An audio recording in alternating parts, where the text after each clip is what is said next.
وعلیکم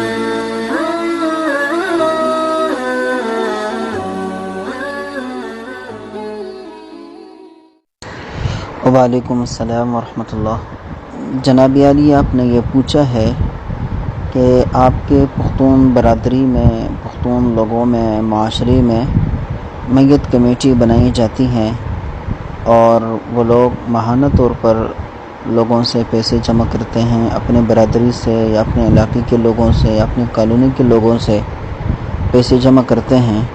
پھر جس گھر کے اندر کوئی غم ہو جاتا ہے تو انہی پیسوں سے اس غم پر جو خرچہ آتا ہے اس کو برداشت کیا جاتا ہے۔ مثلا کوئی وفات ہو جائے تو اس کی تکفین، تدفین، تجہیز وغیرہ کا جو خرچہ ہوتا ہے وہ یہی کمیٹی بھرتی ہے۔ اس طرح جو تعزیت کے لیے لوگ آتے ہیں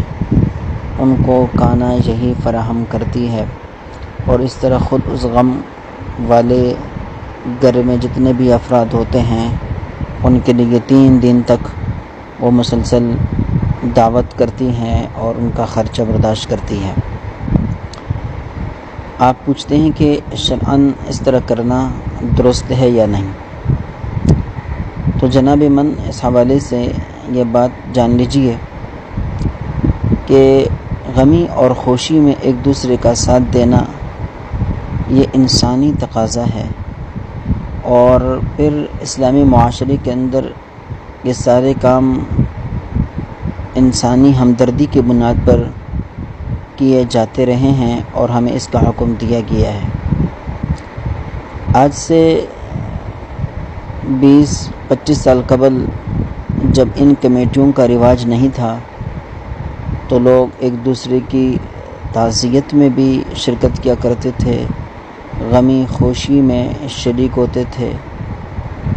قبر تیار کرنے میں بھی ایک دوسرے سے آگے بڑھ جاتے تھے، اور اسی طرح میت کے گھر والوں کے ساتھ وہ مختلف طریقوں پر تعاون کیا کرتے تھے۔ اور جب سے یہ کمیٹیاں وغیرہ بنی ہیں تو اس میں کمی آئی ہے اور یہ چیز مفاد کی نظر ہو گئی ہے۔ اب جو لوگ کمیٹیوں کے اندر پیسے بھرتے ہیں تو ان کا احترام بھی کیا جاتا ہے، ان کے ساتھ غمی اور خوشی میں شرکت بھی کی جاتی ہے، اور جو ایسا نہیں کرتے ان کو بے یار و مددگار چھوڑ دیتے ہیں۔ تو یہ بات عرض کر دوں، شریعت مطہرہ میں کوئی شخص جب وفات ہو جاتا ہے تو شریعت ہمیں بتاتی ہے کہ سب سے پہلے اس کی تکفین، تجہیز وغیرہ کا انتظام کرنا ہے۔ یہ انتظام اس کی میراث ہی سے کیا جائے گا۔ اگر کوئی شخص اس کے رشتہ داروں میں سے یا ان کے اڑوس پڑوس میں سے یا کوئی دوسرا آدمی از خود تبرع کرتے ہوئے اس کی تدفین، تکفین، تجہیز وغیرہ کا انتظام اپنے پیسوں سے کرتا ہے تو یہ اس کا تبرع ہے، اس کے لیے ثواب کا باعث ہے، باعث اجر ہے۔ لیکن اگر کوئی دوسرا نہیں کرتا تو سب سے پہلے اسی کی میراث سے اس کی تکفین کی جائے گی، تدفین کی جائے گی، تجہیز وغیرہ کی جائے گی۔ تو اس بنا پر دیکھا جائے کہ یہ جو کمیٹیاں پیسے جمع کر کے تکفین و تجہیز کا کام کرتی ہے تو خود اس میت کی میراث سے یہ کام کیوں نہیں کیے جاتے کہ اس کے لیے چندوں اور وغیرہ اس قسم کی کمیٹیوں کا سہارا لیا جاتا ہے۔ اس لیے شرعی اعتبار سے بجائے اس کے کہ ایک شخص صاحب استطاعت ہے اور اس کی میراث میں اتنا مال ہے کہ جس سے اس کی تکفین و تجہیز وغیرہ کا عمل سر انجام دیا جائے، تو اس کے لیے دوسرے لوگوں کے پیسوں کو استعمال کرنا یہ قطعاً مناسب نہیں ہے۔ دوسری بات یہ ہے کہ میت والوں کے ساتھ جو ہمراضی کی جاتی ہیں اور ان کی جو دیکھ بھال یا ان کی جو دعوت کی جاتی ہے شریعت مطہرہ میں کوئی لازم، واجب اور فرض درجے کی چیز نہیں ہے، یہ ایک استحبابی معاملہ ہے۔ اگر کسی شخص کو قدرت ہو، قوت ہو، استطاعت ہو اور وہ اپنے رشتہ دار جس کے یہاں میت ہو گئی ہے اس کے لیے دعوت کا انتظام کر سکے، یا کوئی پڑوسی اپنے پڑوس کے لیے دعوت کا انتظام کر سکے تو کرے، استحبابی معاملہ ہے، اس کو ثواب ملے گا۔ لیکن اس کو باقاعدہ ایک رواج بنا لینا کہ خواہ دوسرے لوگوں کے اوپر یہ دعوت ڈال دینا اور دعوت نہ کرنے کی صورت میں سب کو ملامت کرنا، یا اس کو دینی معاملہ سمجھنا اور اس کو کار ثواب سمجھ کر اس طرح اس کے اوپر زور دینا، یہ شرعی حکم نہیں ہے۔ بلکہ اگر اس کو شرعی حکم تسلیم کیا جائے، مانا جائے، تو اس صورت میں دین کے اندر زیادتی لازم آ جائے گی، جو بدعت کہلاتی ہیں اور ناجائز ہے۔ تیسری بات یہ ہے کہ کسی کا مال اس کی طیب نفس کے بغیر لینا، یہ شرعاً درست اور جائز نہیں ہے۔ کمیٹیوں میں ہر قسم کے لوگ ہوتے ہیں، غریب لوگ بھی ہوتے ہیں، مالدار لوگ بھی ہوتے ہیں، اور ان میں سے کچھ لوگ ایسے بھی ہوتے ہیں جو انتہائی مجبوری کی وجہ سے پیسے ادا نہیں کر سکتے ہوتے ہیں، لیکن کمیٹی کے خوف اور ڈر کی وجہ سے، اور اس ڈر کی وجہ سے کہ کل ان کے یہاں کوئی غم ہو جائے تو کوئی ان کے ساتھ غم رازی نہیں کرے گا، ان کی تعزیت کے لیے کوئی نہیں آئے گا، یا ان کے مہمانوں کے لیے کوئی ضیافت کرنے والا نہیں ہوگا، یا تجہیز و تکفین میں، قبر بنانے میں کوئی ساتھ دینے والا نہیں ہوگا، تو اس پیش نظر، اس خوف کے پیش نظر وہ بادل نخواستہ یہ پیسے جمع کرنے پر مجبور ہوتے ہیں۔ تو یہ اسلامی روح کے خلاف معاملہ ہے کہ اس طرح کسی کو مجبور کرے اور اس کو ڈرائے دھمکائے کہ اگر آپ پیسے جمع نہیں کریں گے تو پھر آپ کے ساتھ غم رازی نہیں کی جائے گی، اور وغیرہ وغیرہ، یہ جو کام کمیٹیاں کرتی ہیں یہ سارے کام پھر نہیں ہوں گے۔ یہ انتہائی پلے درجے کی، میں کہتا ہوں، بری بات ہے، اور انسانی معاشرے میں یہ ناقابل برداشت قسم کی بات ہے۔ چاہیے جائے کہ اس کو اسلامی معاشرہ کے لوگوں کی طرف منسوب کیا جائے کہ وہ اس طرح کام کرتے ہیں۔ چوتھی بات یہ ہے کہ ان کمیٹیوں کے اندر جو پیسے دیے جاتے ہیں وہ پیسے کس نوعیت کے ہوتے ہیں؟ آئے جو پیسے دے رہا ہوتا ہے اس کمیٹی کے اوپر قرض ہوتا ہے، یا یہ چندہ کے طور پر دیتے، وقف کر دیتے ہیں؟ اگر یہ کمیٹی کے اوپر قرض ہوا کرتے ہیں تو پھر اس صورت میں جو آدمی کمیٹی سے نکلتا ہے تو اس کو اس کے پورے پیسے واپس کر دینے چاہیے، جبکہ یہ کمیٹیاں وہ پیسے واپس نہیں کرتی۔ مثال کے طور پر ایک شخص اس کمیٹی کا حصہ تھا، وہ 1 سال تک پیسے بھرتا رہا،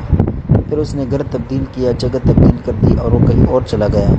تو 1 سال تک اس نے جو پیسے بھرے ہیں وہ پیسے اس کو واپس مل جانے چاہیے۔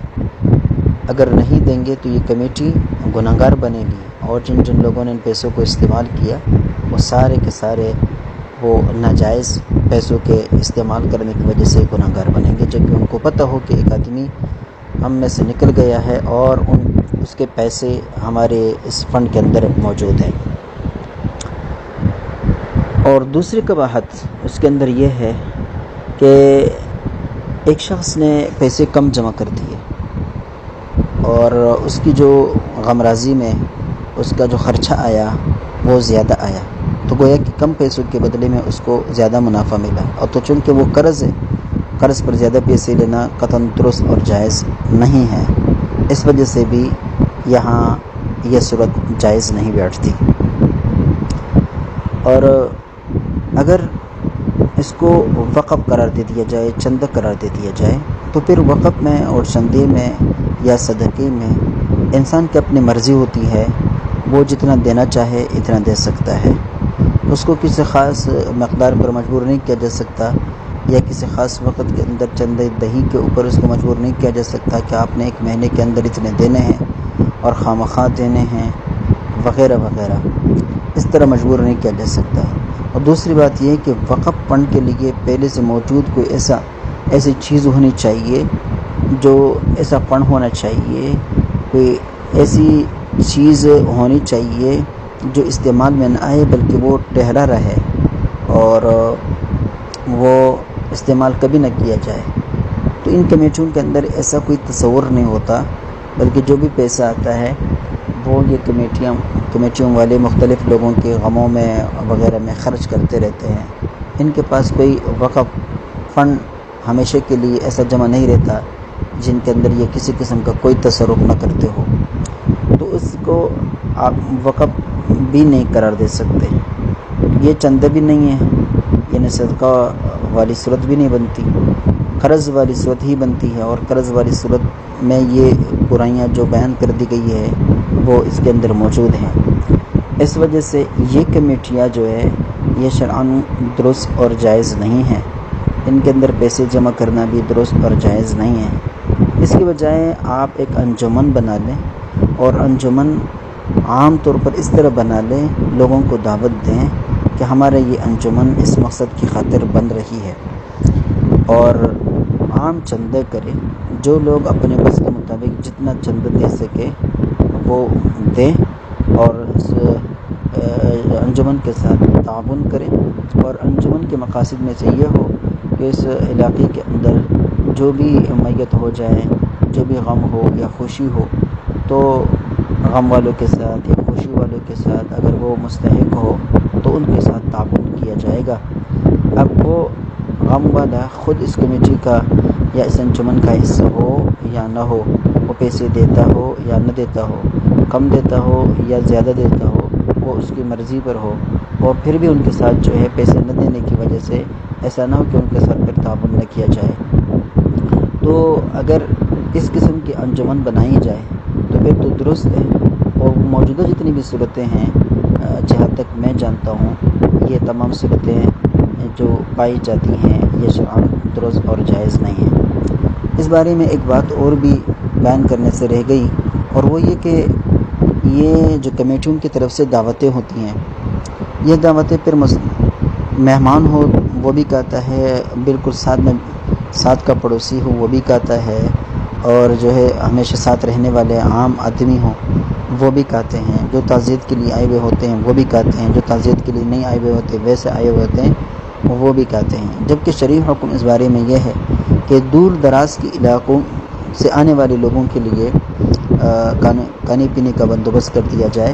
اور جو اڑوس پڑوس کے لوگ ہیں وہ اس دعوت میں سے نہ کھائیں بلکہ وہ اپنے گھر جا کے کھائیں، وہی بہتر ہے۔ یہ بوجھ جو ہے وہ گھر والوں کے اوپر نہ ڈالے کہ دور دراز کے لوگوں کو بھی کھلائے، اور جو ہے ساتھ کے پڑوسیوں کو بھی کھلائے، پھر کمیٹی کے ممبروں کو بھی کھلائے، سب کو کھلائے۔ اصل میں اگرچہ بظاہر یہ پیسہ کمیٹی استعمال کر رہی ہے، لیکن اس کو ہمیشہ زندگی بھر کے لیے اسی گھر سے پھر پیسے ملتے رہتے ہیں، چندہ ملتا رہتا ہے۔ تو اس وجہ سے شرعی اعتبار سے یہ بھی درست نہیں ہے۔ شرعی اعتبار سے جو دور کے مہمان ہو، دور کے تعزیت والے ہو، ان کو کھانا کھلایا جائے، اور جو قریب کے لوگ ہوں وہ اپنے گھروں میں جا کر کھائیں، وہ میت والوں کے اوپر اپنا بوجھ نہ ڈالیں۔ پانچویں بات یہ ہے کہ بھئی خواہ 3 دن تک دعوت کرتے رہنا، ٹھیک ہے 3 دن تک سوگ منایا جاتا ہے، بہتر یہی ہے کہ 3 دنوں تک غم والے گھر کے ساتھ غم رازی کی جائے، لیکن یہ کوئی لازمی اور فرض نہیں ہے کہ اس کے لیے اس طرح لوگوں کو مجبور کر کے خواہ ان سے چندے وصول کیا جائے۔ بعض لوگوں کے یہاں یہ بھی دیکھا گیا ہے کہ وہ پہلے اس قسم کی دعوت کر دیتے ہیں، 3 دن تک لوگوں کی غم رازی میں اور ان کے تدفین اور تجہیز میں، ان کے کھانے میں، دعوت میں پیسے خرچ کرتے رہتے ہیں، اور پھر جب دعوت کا یہ معاملہ ختم ہو جاتا ہے تو پیسوں کا حساب کتاب لگاتے ہیں، اور جتنا پیسہ لگا ہوا ہوتا ہے وہ سارے لوگوں کے اوپر تقسیم کر کے ان سے وصول کرتے ہیں۔ اب وہ دل سے دیتے ہیں، نہیں دیتے، مجبوراً دیتے ہیں، لیکن ان سے ہر صورت میں وصول کرتے رہتے ہیں۔ ان کو یہ دھمکی دی جاتی ہے اگر وصول نہیں کریں گے تو تمہارے غم کے اندر ہم کوئی شرکت نہیں کریں گے۔ تو اس قسم کی یہ ساری باتیں شریعت کے خلاف ہیں، اور اسے اجتناب کرنا چاہیے۔ جو پہلے والے اصول تھے ان اصولوں کے عین مطابق کام کرنا چاہیے، انسانی ہمدردی کی بنا پر، ایک انسانی ہمدردی کی بنا پر، اور اس طرح جو ہے ایک مسلمان ہونے کے ناطے کسی کے ساتھ آپ اس کے غم میں شریک ہو سکتے ہیں تو ہو جائیں۔ اگر نہیں ہو سکتے تو آپ کو شریعت مجبور نہیں کرتی۔ اگر آپ کسی غمزدہ کے ساتھ اس کے غم میں شریک ہونا چاہے، ان کے دور سے آنے والے مہمانوں اور تعزیت کنندوں کی کوئی دعوت کرنا چاہے تو اپنے ثوابدید پر کر لیا کرے۔ کمیٹیوں کی بنا پر مجبوراً اس طرح کرنا یہ انسانی مروت کے خلاف ہے، وقار کے خلاف ہے، اور چونکہ اس کے اندر بہت ساری شرعی قباحتیں بھی پائی جاتی ہیں، ان تمام شرعی قباحتوں کی وجہ سے بھی یہ ناجائز ہے۔ السلام علیکم۔